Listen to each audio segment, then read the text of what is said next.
Okay, so for whatever reason, I don't want a lot of lights on. So, how are we feeling? No. Yeah. That's got that fucking.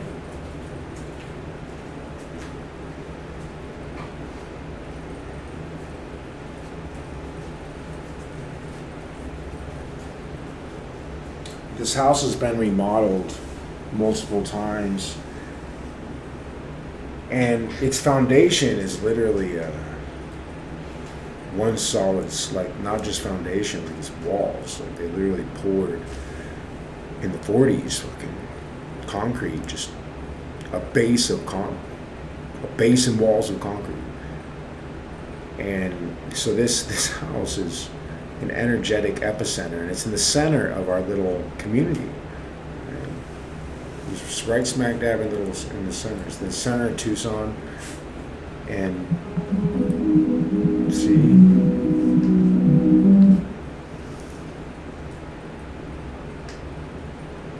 I haven't had a cigarette in a couple of days. I think I'm gonna roll a cigarette. I need to. I've been starving myself of cigarettes and reforming my relationship to the nature of cigarettes and tobaccos have been slowing down my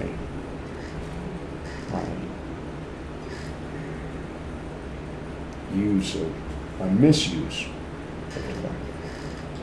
It's not perfect here. Hold on, we can't do this. This letters. Here it is. It's fucking neon green. I got another neon green. I guess I'm supposed to buy this one right now. Like I have a lot of blacklight shit in here. Like, I guess that's being a child of the '90s. In the '90s, we were trying to be the '70s. Like my best friend Fonda, man, she was the coolest. Like she was the epitome of everything the '90s were. Like listen to Everclear, Heroin Girl, and you got fucking me and Fonda. What's crazy is I hung out with her boyfriend a lot. She never got jealous. He never tried anything. But he got fucking crazy jealous when she hung out with me. Because when she hung out with me was when she let herself like loose, right? Like she was natural. So I was her best girlfriend, and dude, he tried to control the shit out of the situation. He got so mad at her for coming by my house on 14th Street that fucking like we were hanging out smoking out of my 6-footer and shit. That was Bobby's. Bobby went through one of his clean times and gave me all his smoking shit. I kept it. Fuck you, dude. You're a prig. Guy's a prick. Oh, I'm breaking a rule I put down for myself. But anyway. Um,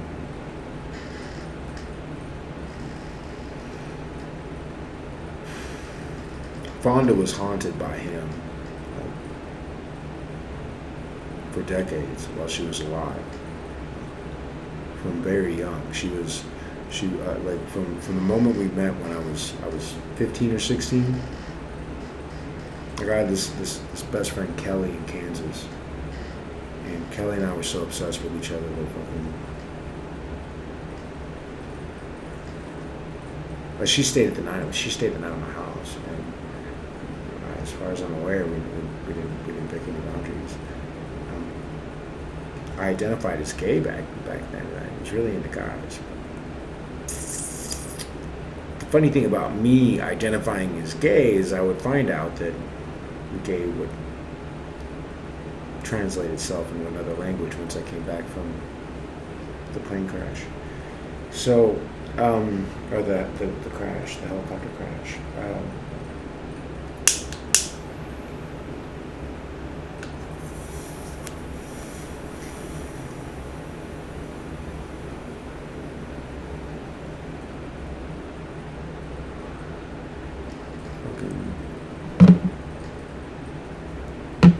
I miss Fonda so much.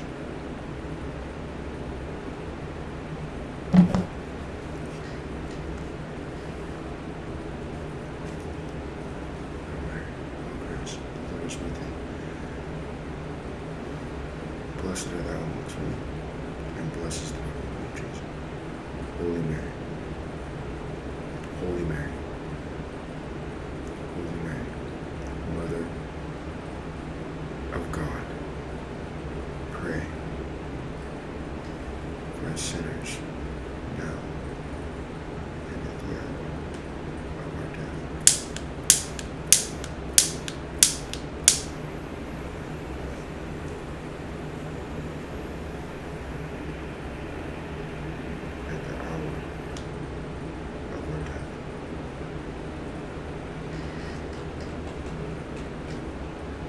I'm getting messages, and some of you have seen them, and you're probably waiting for me to start talking about it. It's pretty strange that I lit that candle and it just came on.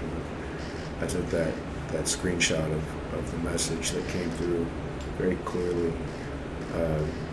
at, what was it, 11:01 today? That was right when I got off the phone with my social worker at the VA. Good morning.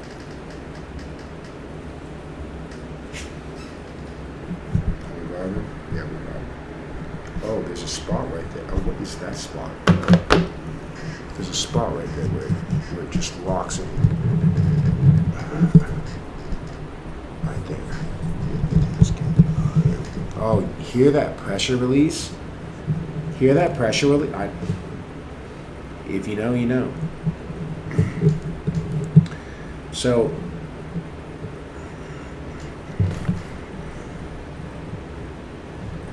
let's change the perspective.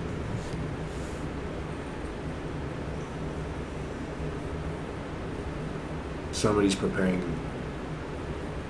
for their death on the 7th.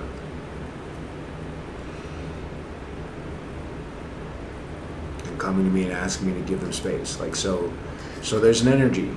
And it let me tell you about it so you can, as a collective, we can give it the room to breathe that it needs to breathe. That this is Reaper work. This is Dark Angel work.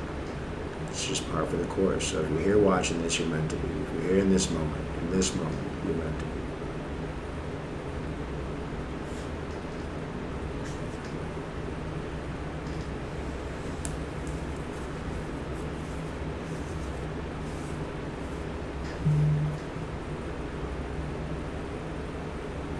You're meant to be.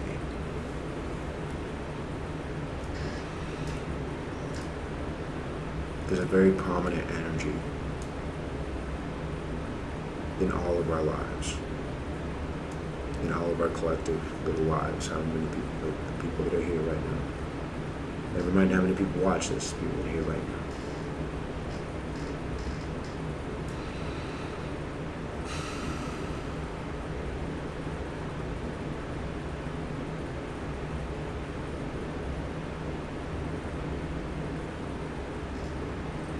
I did not think that's where this was going. Okay, so there's going to be a big political move. I don't want to talk about this. Last time I talked about politics on my channel. I was in a small room with government officials for quite some time in a locked facility.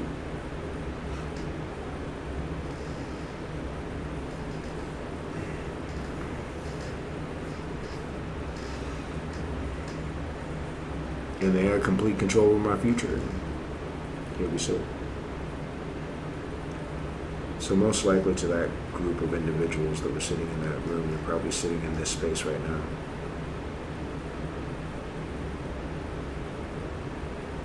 Whether you're watching this or not, you're sitting in this space. That's the vibe we're having right now. There's going to be a political move. Closer to the microphone, because I'm being humbled. So I feel quite not shy, confident, and calm. I'm really vibing this energy going through my back right now, trying to tell me where to place my energy and be very, very, very intentional about it. With every little minute move to make a move, I have to vibe the energy, because it's changing. You probably feel it, right? It's changing literally every second. It's scattered. The energy is like, this is a static day. This is a static day. Wait.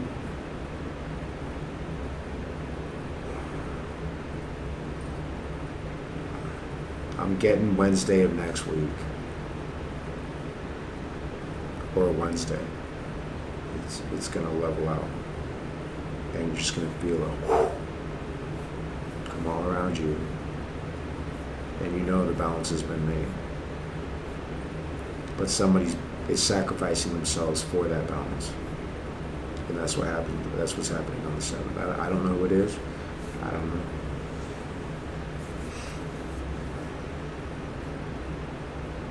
I kind of hope it's me.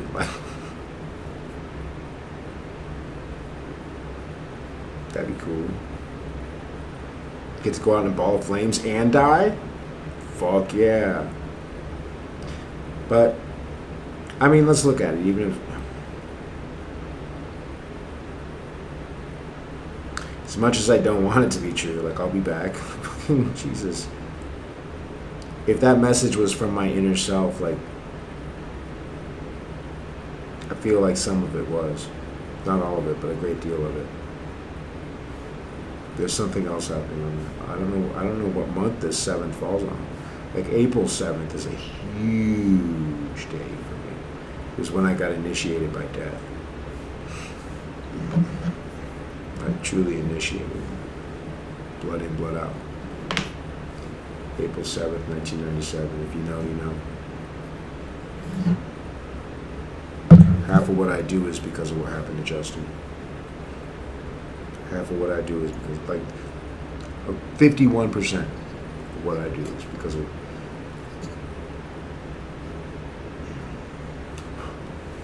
what happened to Justin. The other 49% is my reaction.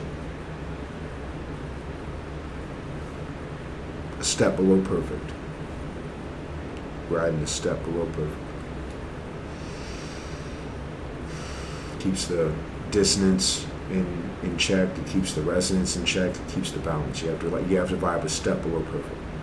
Don't. If the darkness is giving you 49%, then calculate the centrifugal force of the center of the energy. Hit it with the resonance. Get to it, and then back up. Just one step. One mark, one click, one move, one breath. Then you're in resonance with balance. And part of what we do as Dark Angels is balance. It's a big part of what we do. Sometimes in the honor guard, when I was once the army figured out who I was, I was placed in the honor guard. And when I first went to the honor guard, like, it was a haven for Reapers.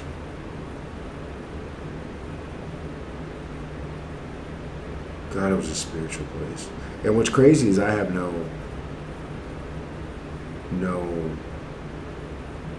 proof of ever been in that place.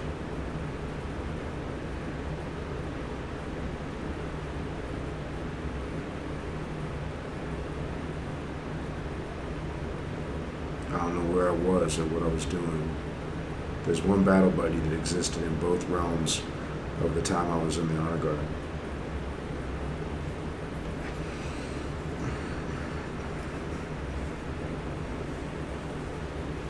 Keep the diner, Joe. We're getting a divorce.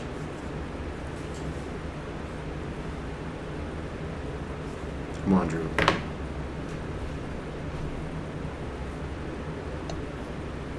I know I scare you. I know I have for years. I know I'm half the reason you ran from Sierra Vista. Ran. I did. A couple of years ago, when I was homeless in California, I drove past your town, and I looked right at the exit. And I had been contacting you since I got into LA, to LA County. The morning, like once you were awake, I had been in LA for 6 hours, 8 hours. And I contacted you from the gas station outside of the VA.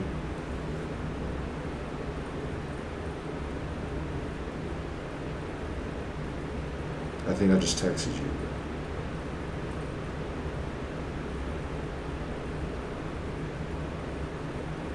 It's very clear you did not have my 6. So when I drove past Clovis, I was like, If that energy's in Clovis, then I don't want to fucking go there. But I went to San Bernardino.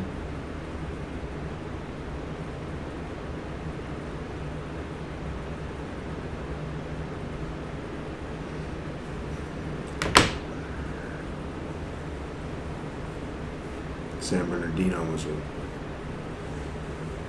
if you know, you know.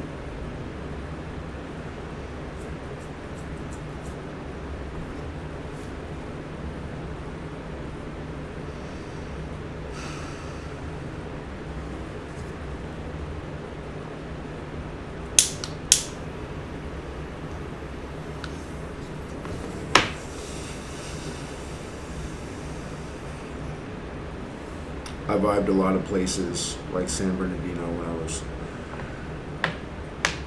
in the Army. TDY. Fullerton. In Fullerton, I got my sparrows.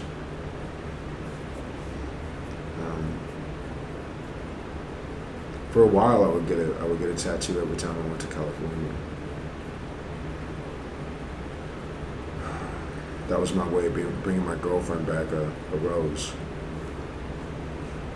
Come on now. Oh shit, I realized I am not a guy anymore, and I just about pulled my shirt down, like legit. Like, let's just vibe. There's a rose right there in the center.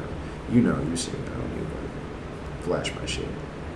That was like legit scary. Corey was like, oh, look at my tattoo. Like, fucking Corey, calm the fuck down. They don't look like they used to.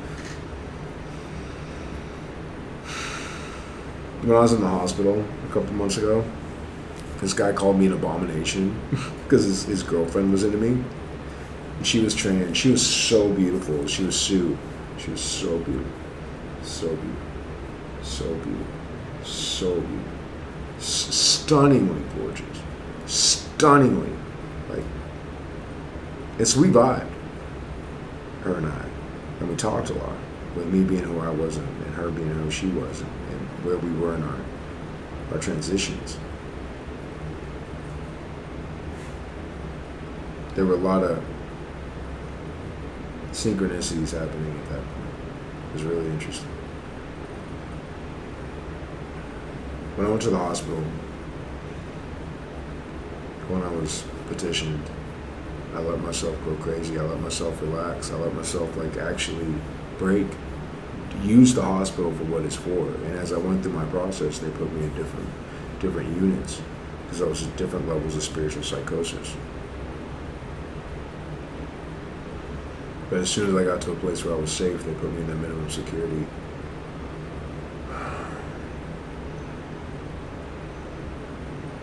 The nurses gave me a Bible while I was there. I was freaking out one day, just freaking out. They gave me my medicine, and I was like, no, I told them I didn't want medicine. I wanted to chill out, but I didn't want a PRN. I wanted to actually, I was there to get better. I was there to recover. So I wanted to go through when you go to the hospital, it's not getting massages and fucking, at least not down here, or anywhere in this, well, LA was a little foo-foo, man. It was, it was cool, but in a way,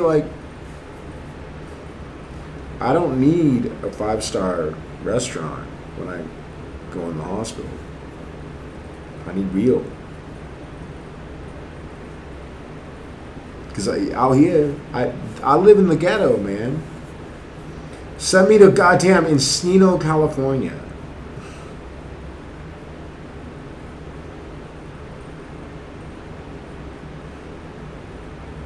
Parakeets vibe, maybe. Not parakeets, what are those? Fucking parrots. Parrots. Every morning outside my room, they would go up in the palm tree in front of my room and just sit there. Never shit on me either. Puggles loved it. Loved it, California. Loved California. Did not like San Francisco. Loves Southern California. Puggles does not vibe Northern California. The reason we don't live in Seattle right now is because of the experience that Puggles had in San Francisco. I hate San Francisco. I think it's the ugliest city in fucking America. It's full of lies. It's full of lies. As soon as I got in there, I could read it. I was like, oh, because in the honor guard, we didn't cover Northern California, and I was like, some of the people I'm talking with, they were proud from NorCal, and I never heard NorCal before. I was like, NorCal. You're basically claiming suburbia. Like, I know there's some street motherfuckers in NorCal, and I'm not talking about you guys. That's not what I'm talking about. I'm not talking about the legit. Like more power to you for fucking existing in the shadows in that blazingly light area. It's too light and off balance. Just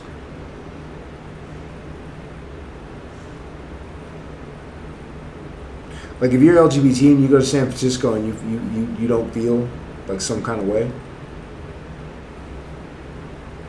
I immediately, as soon as I put a foothold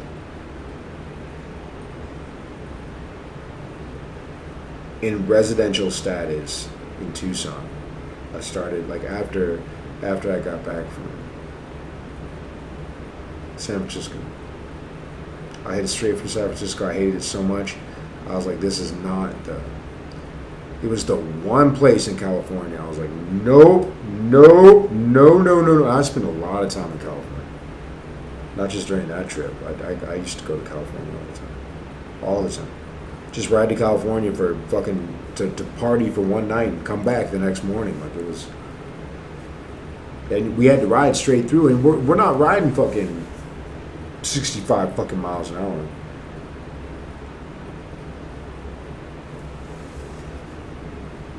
Riding side by side at fucking 100 we rocked 110 generally.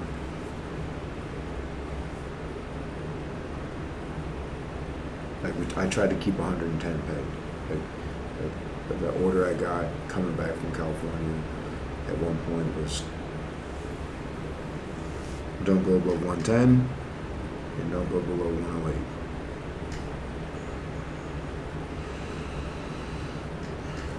I had a 2 mile separation. I thought that I could vibe that 2 mile separation. A lot of clubs, 1% associations, whatever, have been staggered riding up until that point. And Disciples were the first fucking side by side fucking every other organization I had ridden for in my professional career. We rode staggered, and then when we got around any population, we closed ranks because we were keeping each other.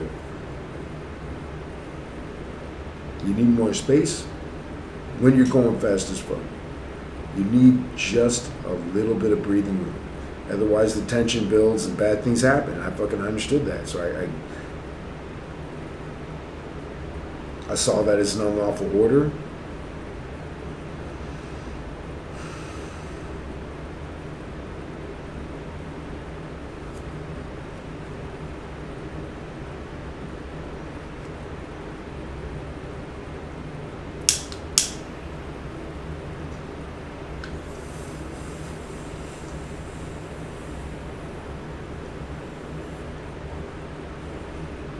In the military, when you ride into combat in convoys, you give each other breathing room. Because if you don't, if you're riding right on, if you're in the convoy right on top of the dude in front of you, man, guess what? When he gets blown up, because he's gonna get blown up.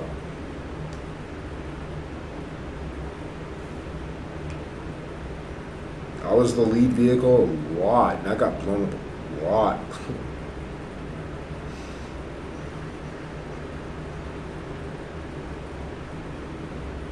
That was kind of one of my main, I did a lot of shit in the military. One of the main things I did was take fire. Like, I look at my scars, I'm like, Jesus. Like, I was a professional at getting hit. It was a thing. Like, in the Disciples, like, I would just fall the fuck over on the bike. Like, before the Disciples, I would be walking and just fall the fuck over after the crash. Like, just fall the fuck. I tried a cane, I fell over with that, and I beat people with it. So I did not think the cane was the best move. And so I tried a walker. I thought that would calm me down. And I just kept falling. It didn't do shit. It just made me look fucked up. Then I got a wheelchair. Because I was like, I'd rather be in a wheelchair than a fucking walker. and I'm beating people with a cane. So I was running out of options really fucking quickly. Then I got a wheelchair and a trike.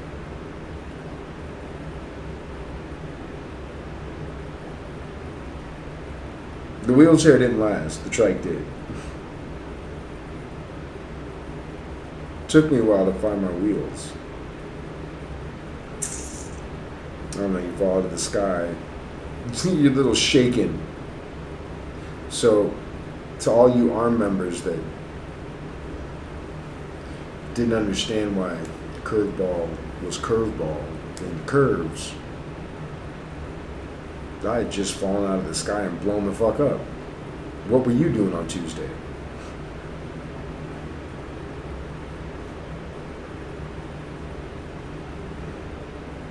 Some people really took an interest in getting me better, but when I last time I went to California, I ran into a spiritual barrier in the threshold in the mountains where I had to face my fears. Like really face my fears. Really face my fears. I got lost. I got lost with my old lady on the back. I was flying. I was fucking a sinister flying solo in Southern California in a very bad area because I was in the mountains. So I mean, if an angel went by, like, too easy. And I'm rocking my Arizona, my Southern Arizona rocker, like.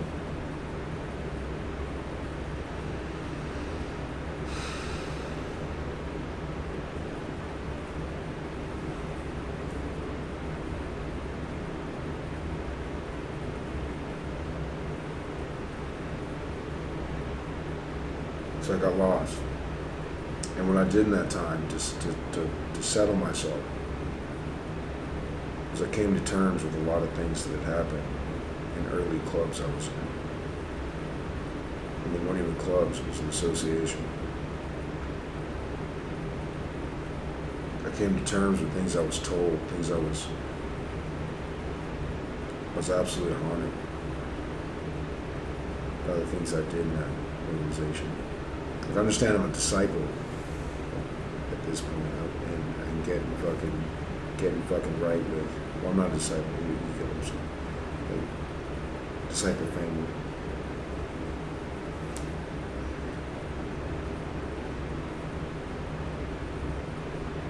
And I'm getting right with shit that I did in associations. Like,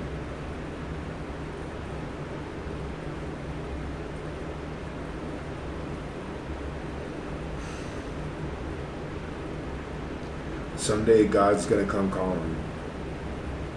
God's gonna come calling for his comeuppance. And he's gonna try to get me below him. And it's gonna be a goddamn war. It's gonna be a goddamn war. I will not bow. I will not bow. I will not bow. I will not kneel to your God. I don't give a fuck. I made my choice. 666.